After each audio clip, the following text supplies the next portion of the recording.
Hello! In a traditional epee fencing stance, the dominant right hand along with the right leg are positioned closest to the opponent, allowing for less distance when utilizing his techniques, parry, lunge, beat, etc.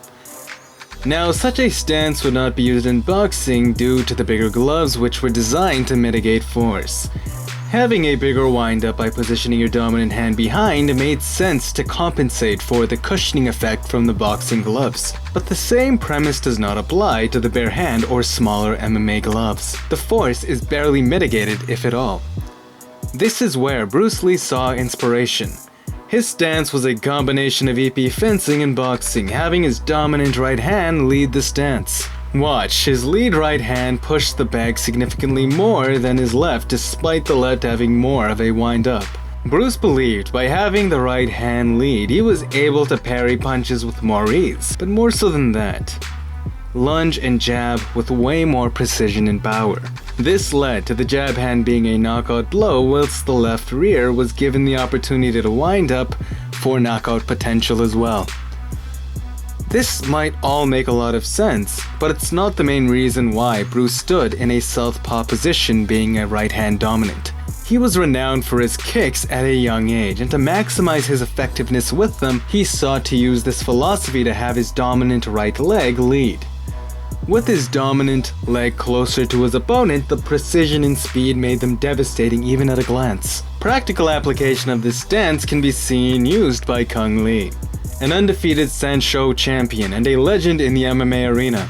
His spinning back kicks and roundhouses were unparalleled. The speed at which his right leg would devastate his opponents was felt throughout the arena.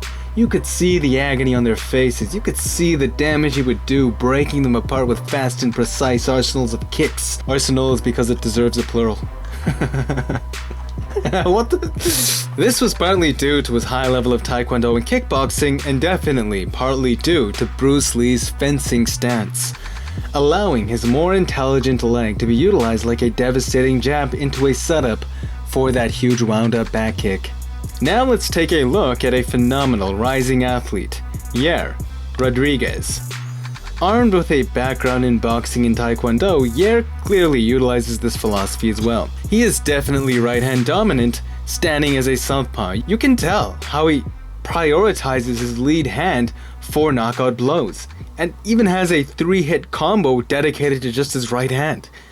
His left has a solid cross, but it doesn't have nearly the power nor the intricacy of his right. The awareness he has in his right in proportion to his left is just an obvious tell that he isn't really left-handed. His legs are a little trickier though. Is Yair left or right leg dominant? It's very hard to tell at first, as he is incredibly proficient with both legs, and both legs have tremendous power. He can 360 kick from either side, both roundhouses are devastating, but when you look at his spinning back kick, or the leg he traditionally jumps off of for his rolling thunder, I would say Yair is right leg dominant as well. He just is brilliant in how solid both of his legs are, but more so than that, how he's evolved his taekwondo to incorporate the conditioned shin opposed to just the instep. I've always believed if taekwondo incorporated more shin conditioning opposed to just the instep and allowed Muay Thai leg kicks, it would be unstoppable. And that's exactly what Yair does, especially in his last fight versus BJ Penn. He looked damn near unstoppable. He made it look easy versus the Hall of Famer. So I hope this video offered some insight into your own style. Bruce's fencing stance isn't for everyone and is typically geared towards individuals who prefer throwing kicks over punches, the same way all three of these men, Bruce, Yair, and Cung, do. And even then, adhering to something just because Bruce did it would conflict with his martial arts philosophy. The way of no way, which implies there is no path. You simply find what feels best to you, your body, your mind. But if you do prefer kicking, test it out and see if it works for you. But remember, it's not about being Bruce. It's about being you. Honestly expressing yourself. It's about being your authentic expression of self.